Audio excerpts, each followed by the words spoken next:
ଆସିବେ ମୋ ଭାଇ ସାବିତ୍ରୀ ଭାର ନେଇଗଲି। ମୋ ମନ ତ ଖାଲି ଉଚ୍ଛନ୍ନ, ମୁଁ ଖାଲି ଅନଉଛି ତଳକୁ ଭାଇ କେତେବେଳେ ଆସିବ।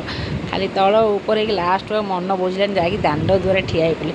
କିଛି ସମୟ ଠିଆ ହେଲା ପରେ ମୋ ଭାଇ ତା ପୁଅକୁ ଧରିକି ଆସିଛି। ଏମିତି ଗାଡ଼ିଟା ଲାଗିଗଲା, ମୋ ମନ ତ ଖାଲି ଉଚ୍ଛନ୍ନ ଆଉ। ମୋ ଭାଇ ଆସିଛି ବୋଲି ଖୁସିରେ ମୋ ପାଦ ତଳେ ଲାଗିଲାନି ଆଉ।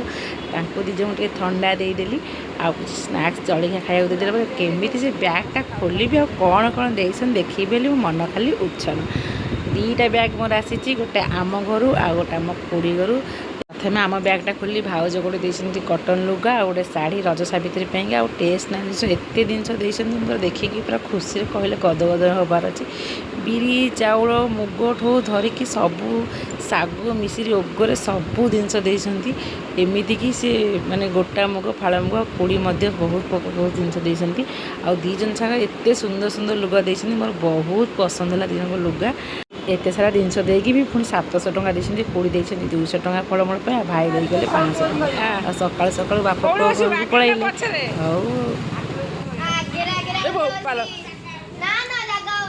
ଚଲେଇବ ବା ଆଗରେ ବସିଲେ ଚଲା ଟାଟା।